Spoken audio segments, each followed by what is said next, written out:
नमस्कार, आप देख रहे हैं वीस्टार न्यूज। मैं हूं दिवाकर विक्रम सिंह। अपना उत्तर प्रदेश में खबरों के साथ मैं सबसे पहले चर्चा करना चाहता हूं आपके सामने जातीय जनगणना की। जातीय जनगणना को लेकर के बिहार की तरह उत्तर प्रदेश में भी अब बयानबाजी का दौर शुरू हो चुका है। स्वामी प्रसाद मौर्य के बयान से पल्ला झाड़ते हुए समाजवादी पार्टी के प्रदेश अध्यक्ष नरेश उत्तम ने बड़ा बयान दिया है। उन्होंने कहा है कि समाजवादी पार्टी जातीय जनगणना के पक्ष में है और पार्टी ने लोकसभा, विधानसभा, विधान परिषद सभी जगह जातीय जनगणना का पक्ष लिया है।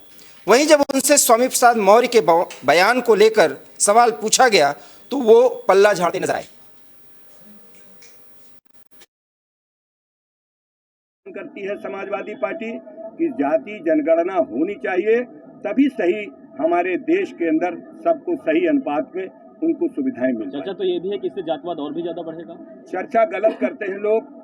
जाति हम गणना की बात करते हैं कि भारत सरकार जाति जनगणना का कई बार वादा कर चुकी है कि हम जाति जनगणना कराएंगे, लेकिन 1 अप्रैल 2022 को जो जाति गणना होनी थी। योगी सरकार के वरिष्ठ मंत्री धर्मपाल सिंह फिरोजाबाद के दौरे पर पहुंचे और उन्होंने कई प्रश्नों के बेबाकी से जवाब दिए। धर्मपाल सिंह ने स्वामी प्रसाद मौर्य के रामचरितमानस पर दिए गए बयान, देश में बनती तीसरे मोर्चे की स्थिति, नगर निकाय चुनाव समेत कई मुद्दों पर अपने विचार रखे। उन्होंने स्वामी प्रसाद मौर्य के रामचरितमानस पर दिए बयान की निंदा की और जब तीसरे मोर्चे पर उनसे सवाल किया गया तो उन्होंने कहा कि ऐसे मोर्चे पहले भी बन चुके हैं, इससे बीजेपी को कोई फर्क नहीं पड़ता। देखिए, रमैती सा रामा, जो सब में रमण कर रहा है वो राम है। राम प्राण है, राम जीवन का आधार है। ऐसे लोग लगातार पहले भी वो एक ऐसा ही बयान दे चुके हैं और अब भी एक ऐसा बयान दिया है जो घृणित है। जितनी निंदा की जाए उतनी कम बैठती है, तो इसकी हम आपके माध्यम से बहुत बड़ी मैं भर्त्सना करता हूं, उनकी निंदा करता हूं। और ऐसे लोग।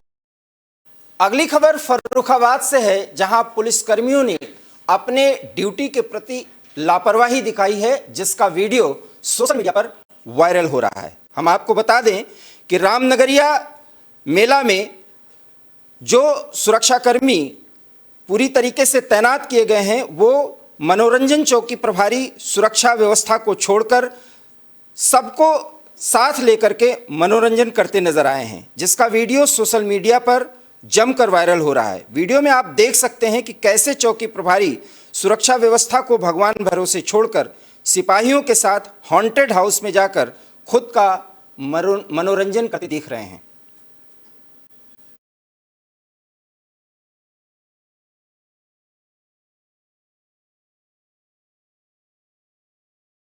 अगली खबर आगरा से है, जहां पर आशा कार्यकर्ताओं के विरोध प्रदर्शन का मामला सामने आया है, क्योंकि आशा कार्यकर्ता चाह रही हैं कि उनका रुका हुआ वेतन उन्हें दिया जाए।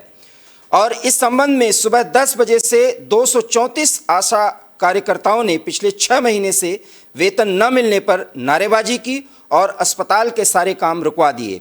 आशा कार्यकर्ताओं का हंगामा घंटों तक चलता रहा। मामले की जानकारी मिलने पर अपर चिकित्सा अधिकारी संजीव वर्मा सामुदायिक स्वास्थ्य केंद्र पहुंचे और आशा कार्यकर्ताओं को समझा बुझाकर प्रदर्शन शांत कराया। बरौली यही थी। किस बात को लेके यहाँ धरना प्रदर्शन? ये हम लोगों का मानदेय नहीं मिल रहा, 8 महीने का वेतन रुका हुआ है और हमसे दिन रात काम किया जा रहा है। काम के लिए तो बराबर दिन और रात ऊपर से खबरें आती रहती हैं। ऊपर से कौन कराता, सीएमओ कहाँ है मुझे नहीं पता, लेकिन डॉक्टर साहब मेरा काम देते हैं, तो मैं तो आज इनका घेराव करने के लिए हूँ। मैं न ऊपर जानती हूँ न नीचे जानती। मुझे अपनी जब मानदेय मेरा लोगों का आ जाएगा तो मैं ये हड़ताल अपनी बंद कर दूंगी, नहीं इसी तरह जारी रहेगी। इसमें मैंने भी पता किया है, इसमें आपका आशा जो संगनी है उनका तो दिसंबर तक का भुगतान हो चुका है और आशा जो आपका स्टेट बजट का पैसा है वो इनका नवंबर तक का इनका भुगतान हो चुका है। जो आशा संगनी का जो NHM का पैसा है, इनको ये एक शंका है कि हमको जो क्या है कि पहले जो व्यवस्था थी तो इनके अकाउंट में, इनके व्हाट्सएप पे मैसेज आ जाता था कि हमारे को इस मद में इतना पैसा मिला, परंतु अभी ये मैसेज नहीं आ पा रहा है और ये नहीं मालूम पड़ता कि कितना पैसा आ रहा है, कितना नहीं आ। अगली खबर फर्रुखाबाद से है, जहां पुलिस एक नाबालिग को गिरफ्तार कर आम लोगों के साथ उस व्यक्ति को बैठाया और साथ ही साथ उससे पूछताछ भी की। नाबालिग ने सवालों के जवाब भी दिए। इसका वीडियो सोशल मीडिया पर वायरल हो रहा है।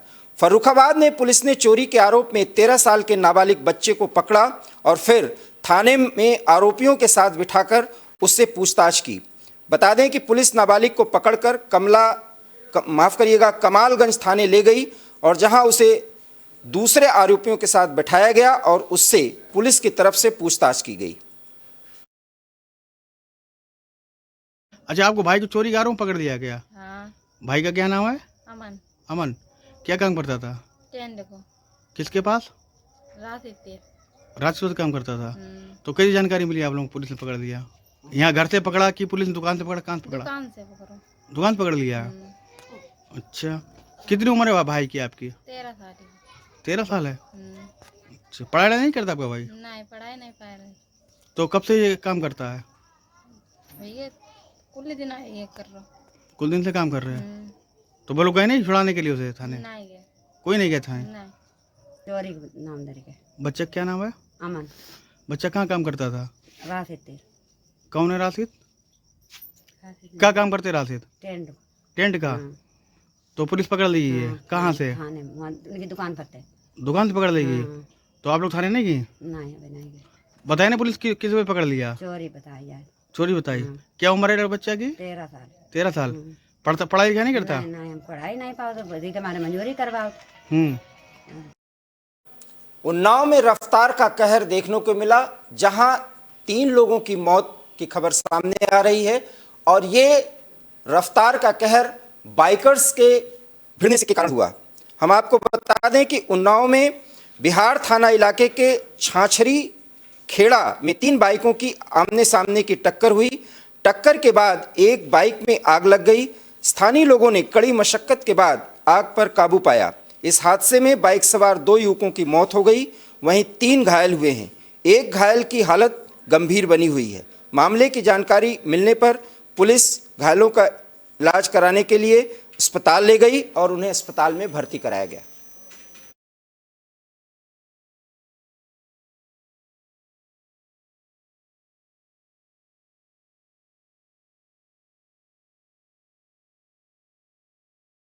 अगली खबर मथुरा से है, जहां कार और डंपर में टक्कर के बाद आग लगने की खबर है और इस खबर के बाद हादसा नोई झील इलाके में लोग जमा हो गए। ये यमुना एक्सप्रेसवे पर हादसा हुआ है। टक्कर इतनी जबरदस्त थी कि कार और डंपर दोनों में आग लग गई, जिससे सड़क पर जाम लग गया। डंपर चालक और कार सवार को लोगों ने गाड़ियों से कूदकर अपनी जान बचाई और उन्हें अस्पताल पहुंचाया गया।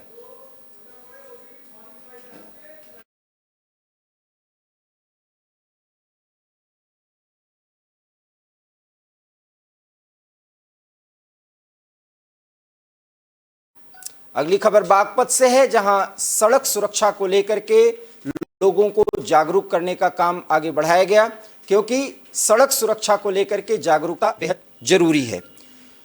सड़क सुरक्षा माह के तहत लोगों को ट्रैफिक नियमों के प्रति जागरूक किया जा रहा है। इसी कड़ी में बागपत में 25 किलोमीटर लंबी मानव श्रृंखला बनाई गई, जिसमें स्कूली बच्चे, आशा कार्यकर्ता और कर्मचारी शामिल हुए। इस दौरान स्कूली बच्चे सड़क सुरक्षा को लेकर स्लोगन बोलते नजर आए। डीएम ने सभी को ट्रैफिक नियमों का पालन करने की शपथ दिलाई। साथ ही वे स्कूली बच्चों, आशा कार्यकर्ताओं और कर्मचारियों की हौसला अफजाई करते हुए भी नजर आए।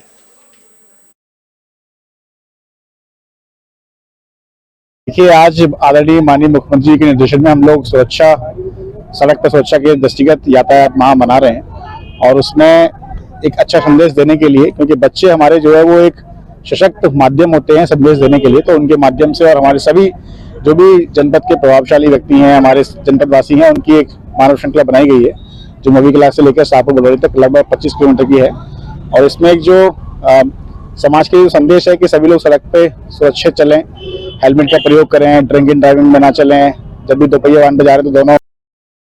अगली खबर गाजियाबाद से है, जहां लोगों को ट्रैफिक नियमों के बारे में जानकारी दी गई और उन्हें जागरूक भी किया गया। हम आपको बता दें कि गाजियाबाद में भी सड़क सुरक्षा को लेकर के मानव श्रृंखला बनाई गई। लोगों को ट्रैफिक नियमों को लेकर जागरूक करने के साथ ही ट्रैफिक नियमों का पालन करने की शपथ दिलाई गई। गाजियाबाद विकास प्राधिकरण में भी कार्यक्रम का आयोजन किया गया, जिसमें प्राधिकरण के सभी अधिकारियों और कर्मचारियों ने मानव श्रृंखला बनाई।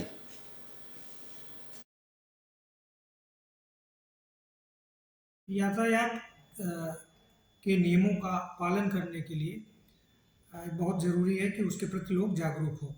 उसी के क्रम में ट्रैफिक रूल्स को फॉलो करने के लिए, उसके प्रति जागरूकता बढ़ाने के लिए आज गाजियाबाद विकास प्राधिकरण में भी सभी कर्मचारियों के द्वारा मिलकर एक मानव श्रृंखला बनाई गई और उसका शपथ लिया गया कि हम सभी लोग ट्रैफिक के नियमों का पालन करेंगे और अपने परिवार वाले जो सदस्य हैं उनसे भी उसका अनुपालन कराएंगे। और ट्रैफिक की जो दुर्घटनाएं ढेर सारी होती हैं, आप मालूम है आपको कि वो ट्रैफिक नियमों के प्रति संवेदनशील ना होने की वजह से, उसका पालन ना करने की। अगली खबर प्रतापगढ़ से, जहां पर एक फर्नीचर फैक्ट्री में आग लग गई और उससे हड़कंप मच गया।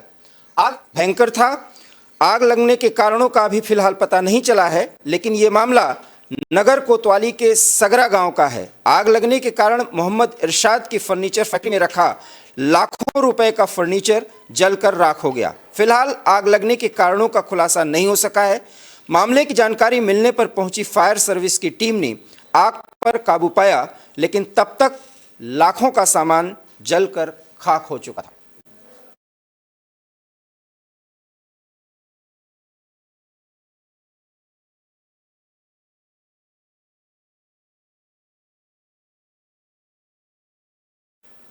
अगली खबर कन्नौज से है, जहां एक फल विक्रेता नाले में गिर गया और उसकी मौत हो गई।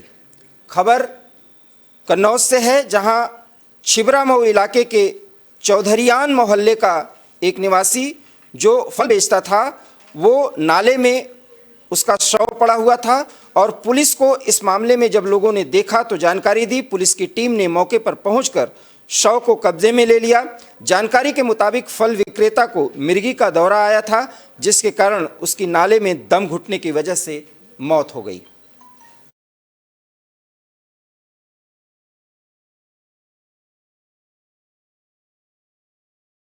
उत्तर प्रदेश के खबरों में फिलहाल इतना ही। देश और दुनिया की तमाम बड़ी खबरों के लिए आप देखते रहिए विस्टार न्यूज़, क्योंकि यहाँ खबरों का सिलसिला कभी नहीं थमता। फिलहाल मुझे दीजिए इजाज़त। नमस्कार।